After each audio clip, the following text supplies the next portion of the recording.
Stop what you're doing right now, because I'm about to drop the most controversial Fever roster ranking you've ever seen, and some of these names are going to make you absolutely lose your mind. We're talking about 5 players who are literally stealing roster spots from Caitlin Clark's championship window, and I've got the receipts to prove it. Before we dive into this explosive list, smash that subscribe button and hit the notification bell, because what I'm about to reveal will have the entire WNBA talking. Let me set the stage here. The Indiana Fever have Caitlin Clark, a generational talent who's breaking records left and right. They've got Aliyah Boston, one of the most dominant bigs in the league. And what are they doing? They're surrounding them with washed veterans and role players who can't even play their roles properly. It's criminal. It's basketball malpractice. And today, I'm calling every single one of them out. I've ranked these 5 players from bad to absolutely inexcusable. And trust me, number 1 on this list is going to shock you. But first, let's start with number 5, the player who's somehow the least offensive on this list, which tells you just how bad this situation really is. Number 5, Brianna Turner. Now, before you Fever fans come for me in the comments, hear me out. Turner is a 2-time WNBA champion. She's supposed to be this defensive anchor, this rim protector. But what's she actually giving you? 4 points and 4 rebounds per game, 4 and 4. That's not a championship contributor. That's a bench warmer masquerading as a rotation player. You know what's worse? She's taking minutes away from Michaela Timpson, a rookie who's giving you double figures in 14 minutes. 14 minutes! Turner is getting 20 plus minutes for 4 and 4 while Timpson rots on the bench. Make it make sense. The problem with Turner isn't just her production, it's her ceiling. She is what she is at this point. There's no upside, no potential for growth. She's not suddenly going to become a 15 and 10 player. Meanwhile, Timpson is raw, athletic, and hungry. She could be the perfect complement to Boston in the front court, but instead, we're watching Turner go through the motions night after night. It's like choosing to drive a broken down Honda when you've got a Ferrari sitting in the garage. Number 4, and this is where things get spicy, Natasha Howard. Oh boy, where do I even start with this one? Former Defensive Player of the Year, 2-time champion, and she's playing like she'd rather be at the beach sipping margaritas. Watch her body language during games. She's moping around like someone forced her to be there at gunpoint. When your supposed veteran leader looks like they're counting down the minutes until they can go home, that's a cancer in your locker room. Howard came to Indiana to chase another ring, but she's playing like she already gave up. 7 points and 5 rebounds per game from your starting power forward. That's not just bad, that's insulting. She's supposed to be mentoring the young players, setting the tone defensively, being that veteran presence. Instead, she's setting the worst possible example. When things get tough, she checks out mentally. When the team needs energy, she's dragging them down. This isn't just about stats, it's about effort, and Howard's effort level is somewhere between non-existent and pathetic. You want to know the real kicker? They're paying her serious money to be this disengaged. That's cap space that could go to players who actually want to be there, players who would run through a wall for Caitlin Clark. Instead, they've got Howard collecting checks and going through the motions like this is some recreational league. Number 3, Damiris Dantas. I know what you're thinking. Dantas at number 3? She must not be that bad, right? Wrong. The only reason she's not higher is because the next 2 are so egregiously bad that they make Dantas look competent by comparison. But make no mistake, Dantas has no business being on this roster. She's 32 years old and giving you absolutely nothing. 3 points and 2 rebounds in limited minutes. But here's the thing, she shouldn't even be getting those limited minutes. Every second Dantas is on the court is a second stolen from player development.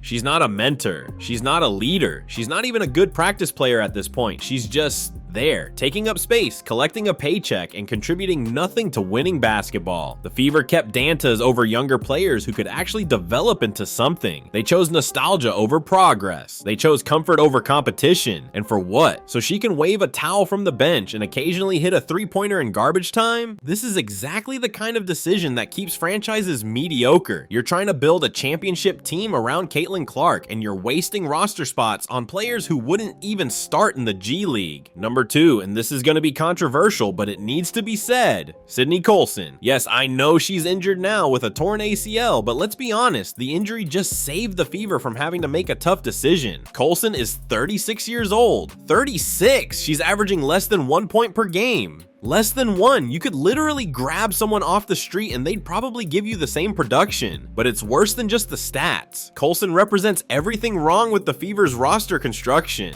She's the definition of a feel-good story that doesn't translate to wins. Oh, she's a great locker room presence? She's a veteran leader? Cool story. You know what else is great? actually being able to play basketball at a professional level. The Fever were so desperate for veteran leadership that they signed someone who can't even contribute meaningful minutes. And before you say she's just there for practice and mentorship, let me stop you right there. You can hire coaches for that. You can bring in consultants. You don't waste one of 12 precious roster spots on someone who literally cannot help you win games. Every roster spot matters when you're trying to maximize Caitlin Clark's prime. And using one on Colson is organizational malpractice. The worst part? They signed her over younger guards who could actually develop. They chose a 36-year-old who can't play over a 23-year-old who might become something. It's short-sighted, it's lazy, and it's exactly why the Fever have been irrelevant for so long. But now, the moment you've all been waiting for. Number one on my list of players who don't deserve to play with Caitlin Clark. And this one is gonna blow your mind because it's someone who actually can play. But that makes it even worse. Number one is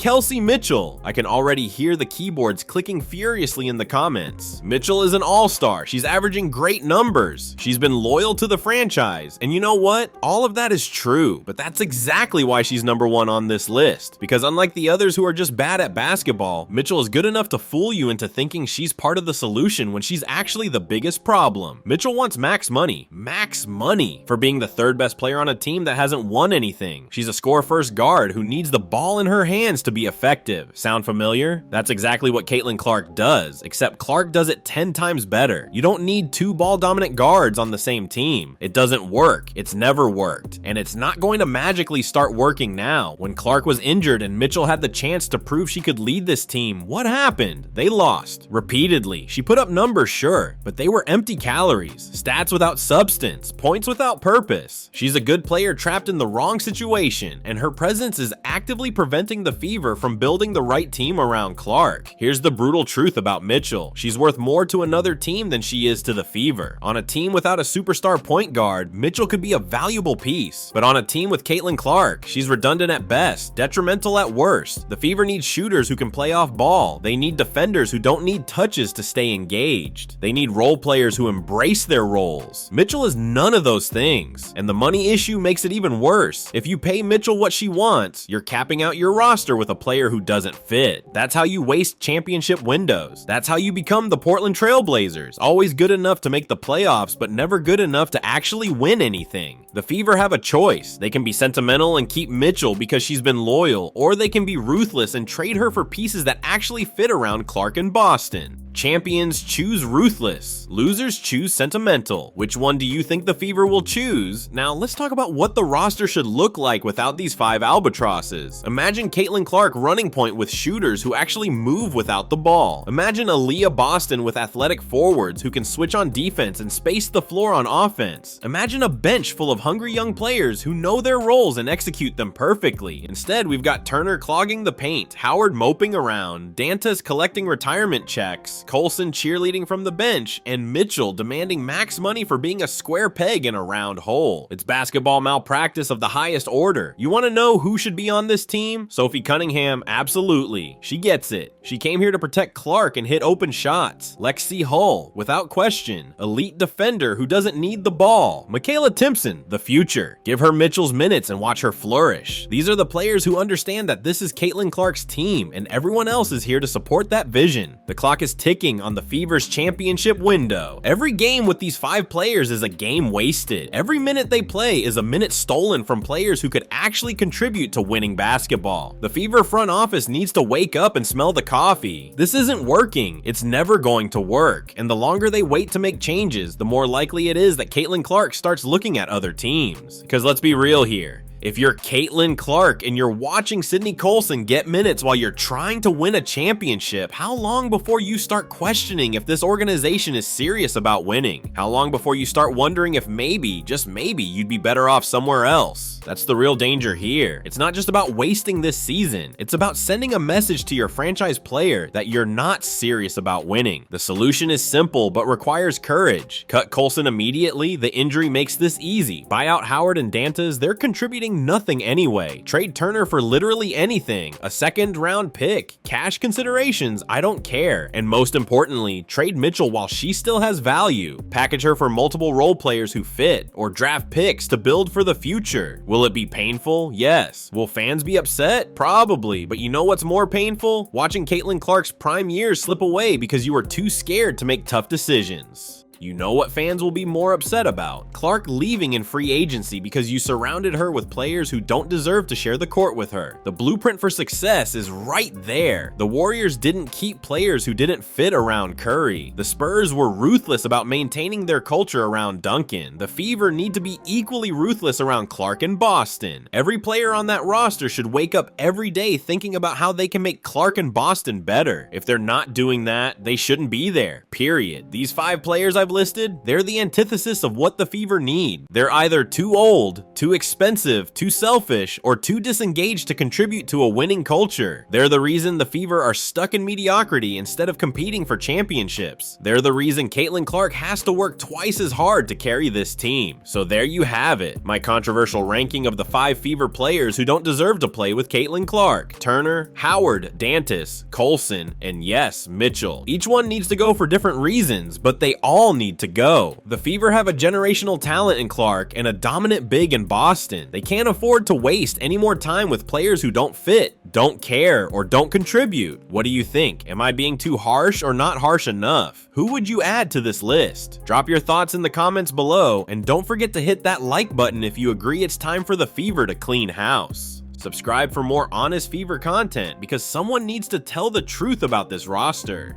The revolution starts now, and these 5 players won't be part of it.